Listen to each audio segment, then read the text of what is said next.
So song వచ్చారు, ఎలా అనిపించింది సాంగ్ ఫస్ట్? చాలా బాగుందండి, చాలా చాలా బాగుంది. చాలా బాగుందంటే ఏ విధంగా? అంటే నాకు సోహెల్ ఆ సాంగ్ చేయడం చాలా నచ్చింది. చాలా బాగున్నాడు, క్యూట్గా ఉన్నాడు. అరే సోహెల్ కదా అన్నట్టు లేదు, సాంగ్కి ఎలా అవసరం అలా బిహేవ్ చేశాడు. So it was very nice and song చాలా క్యాచీగా ఉంది. ఆ ఫ్రోజ్ అండ్ సీను చాలా మంచిగా చేశారు. ట్యూన్ చాలా క్యాచీగా ఉంది. నివృత్తి వాళ్ళకి స్పెషల్ మెన్షన్, ఎందుకంటే ఇలా ఎంకరేజ్ చేసే వాళ్ళు చాలా అరుదు, చాలా తక్కువ. వాళ్ళు చేయడం చాలా చాలా హ్యాపీగా ఉందండి. Happy new year. Thank you and Happy New Year to you too. Hello and everybody, this is me Noel. I wish you all a very very happy Christmas and Happy New Year. Sankranti కానమ్మ. Hey guys, this is me Noel. I wish you all a very very happy Sankranti. I wish you all a very very happy Bogi. I wish you all a very very happy Holi. Happy Independence Day guys. కొత్త ప్రాజెక్టులు ఏమైనా ఉన్నాయి? ఉన్నాయండి, వస్తుంది very సమ్మర్లో, very soon. అంతా shoot అదంతా అయిపోయింది, డబ్బింగ్ కూడా అయిపోయింది. Announcement will be very very soon. Bigg Boss ఈ మధ్యకాలంలో వైలెన్స్ అయింది కదా, సో ఎలా చూడాలి దాన్ని? బాధగా ఉండే అండి అవన్నీ చూడడం. మంచిగా పల్లె ప్రశాంత్ గెలవడం చాలా బాగుండే. అది అలానే ఉండుంటే ఆనందం. పాపం ఆయనకైనా కష్టమే కదా. ఇప్పుడు ఇవన్నీ అనవసరమైన రచ్చ అయిపోయింది ఆయనకు పాపం. కూడా అయినట్టు కూడా తెలుసు. ఇప్పుడు గెలిచిన తర్వాత ఎవరైనా ఎంజాయ్ చేయాలనుకుంటారు. ఆ మనిషికి అనవసరమైన టెన్షన్ పెట్టేశారు అందరూ. అది తెలుసో తెలియకో పాపం అమాయకత్వమో నాకు తెలియదు, కానీ ఆయనకు అనవసరమైన టెన్షన్ అయిపోయింది కదా. ఇప్పుడు ఆయన అంత దూరం వెళ్ళి ఎంజాయ్ చేయనీయకుండా అయిపోయింది ఆయనని. మొదటిసారి ఒక రైతు బిడ్డకు వచ్చింది. దానిలో ఇంతమందికి బిగ్ బాస్ ఫేమ్స్ అంటే ఏమంతసేపు ఉన్న ఆర్టిస్టులకు సంబంధించిన వాళ్ళు, సింగర్స్ వాళ్ళు, కానీ ఒక రైతు బిడ్డకు రావడం జరిగింది, ఎలా అనిపిస్తుంది? అంటే ఎప్పుడైనా బిగ్ బాస్లో వీళ్ళు గెలిచారు, వాళ్ళు రైతు బిడ్డ, వాళ్ళు ఎవరా, వాళ్ళు సింగరా, ర్యాపరా, అవన్నీ పక్కన పెడితే జనాలకు ఎవరు నచ్చారో వాళ్ళు గెలిచారండి. సో జనాలు అలా ఒక రైతు బిడ్డ నేను నచ్చి అంత ఎంకరేజ్ చేయడం చాలా హ్యాపీగా ఉంది. రైతులు బాగుంటేనే మన పొట్టలు నిండుతాయండి.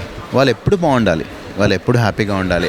వాళ్ళు గెలవడం, ప్రశాంత్ ఒక ఆదర్శంగా ఉన్నాడు. ఇప్పుడు నాకైనా నేను అనుకున్నారే ఎంత నమ్మి ఉంటే ఆ మనిషి ఒక ఊరు నుంచి వచ్చి టైటిల్ కొట్టి వెళ్ళాడు, మనం నమ్మగలుగుతున్నామా అంతా అని నేనే ఆలోచించుకున్నా. అదే బిగ్ బాస్ని బ్యాన్ చేయండి అని ఈ వైలెన్స్ జరిగిన తర్వాత అంటారు, మరి ఎట్లా చూడాలి? నాకు తెలియదండి, నో కమెంట్స్.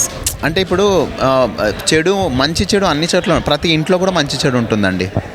అలానే ఏమో నాకు తెలియదు. సో బిగ్ బాస్ వల్ల చాలామందికి ఇప్పుడు చాలామందికి తెలియని మనుషులు కూడా బిగ్ బాస్ వల్ల తెలుస్తున్నారు. వాళ్ళకు ఒక ఉపాధి వస్తుంది, వాళ్ళకి వర్క్ దొరుకుతుంది. సో అలా కూడా చూడొచ్చు కదా.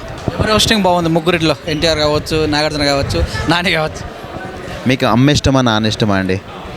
మన కలిస్తేనే మనం అంటాం అంతే కదండి. వాళ్ళు ముగ్గురు కలిసారు కాబట్టి బిగ్ బాస్ ఎంత చల్లగా ఉంది. ఇంత ముగ్గురిలో ఏ కోణం చూడొచ్చు? ఒక్కరిలో నాగార్జున చాలా సాఫ్ట్ అండి. ఎన్టీఆర్ గారు ఇంకా ఆయన అసలు నెక్స్ట్ లెవెల్ అండి. అసలు నేను చాలా చాలా చాలా ఇష్టం నాకు ఆయన హోస్టింగ్ అని, కమాండ్ ఉంటుంది ఆయనకి. నాగార్జున చాలా మంచితనం, మన పెద్దరికంగా ఆయన అంటే రెస్పెక్ట్తో ఉంటుంది. నానిది చాలా ఫ్రెండ్లీగా ఉండే, అన్నీ బాగున్నాయండి. అన్నీ it was a mixture of everything. Yeah, Bigg బాస్లో ఉండకూడనివి, ఉండాల్సినవి అని మీరు ఒక ఎక్స్పీరియన్స్గా చెప్పాలంటే ఏం చెప్తారు? నామినేషన్స్ అండి. ఆ నామినేషన్స్ వచ్చిందనే పెంటంతా మొదలవుతుంది కదండి. వాళ్ళు తిట్టుకోవడం, ఈ బ్యాచ్ ఆ బ్యాచ్ గొడవలు పడడం. నామినేషన్స్ లేకపోతే చాలా బాగుంటుంది. నామినేషన్స్ కాకుండా డైరెక్ట్ ఈ వీక్ అంతా మీరు వీక్గా ఉన్నారు కాబట్టి బిగ్ బాస్ స్ట్రైట్గా మిమ్మల్ని నామినేట్ చేస్తున్నారు, బిగ్ బాసే నామినేట్ చేస్తున్నారు అనుకోండి. ఇప్పుడు మీరు హ్యాపీగా ఉంటాం కదండి. అక్కడ ఉన్న 100 రోజులు మనకు గొడవలు ఉండవు. అదేదో బిగ్ బాస్ ఆయన చేతిలోకి తీసుకొని, అరే నువ్వు అస్సలు రోజు పడుకున్నావు, నువ్వు పనులు చేయలేదు, నీది ప్రాబ్లం అని చెప్పి ఆయన నామినేట్ చేయొచ్చు కదా. అది చేస్తే బాగుంటుంది, సుఖంగా ఉంటుంది అందరి లైఫ్. అందులోకి వెళ్ళిన తర్వాత ఒక్కొక్కరి క్యారెక్టర్ బయటకు వచ్చి మంచిగా చెడ్డ అనే స్థాయికి ఏర్పడ్డది అన్నట్టు కూడా అంటారు. అది చాలా తప్పండి. ఎందుకంటే బిగ్ బాస్కి వెళ్ళి క్యారెక్టర్ బయటపడింది అనేది ఏమి ఉండదు. ఎందుకు అంటే ఒక లాజిక్ చెప్తా. మనము రోజు 8 గంటలు, నేను పొద్దున్న 7 గంటలకు అన్నం బ్రేక్ఫాస్ట్ చేస్తా, 1 గంటలకి లంచ్ చేస్తా, ఈవినింగ్ మళ్ళీ 8 o'clockకి డిన్నర్ చేస్తాను అనుకుందాం. ఫస్ట్ ఈ సైకిల్ని తీసి పడేస్తారు. సో కడుపులో ఆకలి కొడుతుంటుంది, మనమే వండుకొని తినాలి. రోజు నేను నైట్ 10 గంటలకు పడుకుంటాను అనుకోండి, ఒక్కోసారి 3-4 అయినా పడుకోనివ్వరు.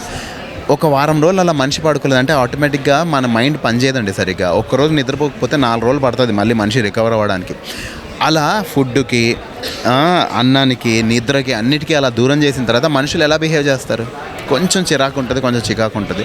సో బయటకు వచ్చాక అలా ఫ్రెండ్షిప్ అట్లా కంటిన్యూ అవుతుందా? అవి అన్నీ అక్కడి వరకే అండి, అవన్నీ అక్కడి వరకే. ఇప్పుడు మొన్న ఇండియా ఓడిపోయింది ఆస్ట్రేలియా వాళ్ళతో, గొడవలు పడుకున్నాం వాళ్ళతో. అది అంతా ఒక ఆట కదా. ఇదే అంతే, మనం ఇమోషనల్గా అటాచ్, మన వాళ్ళు గెలవాలి, మనం అందరికీ ఉంటుంది, మన వాళ్ళు గెలవాలని అందరికీ ఉంటుంది, అది మంచిది కూడా. కానీ అలా ఉండదు కదా ప్రతిసారి. థ్యాంక్ యూ అండి.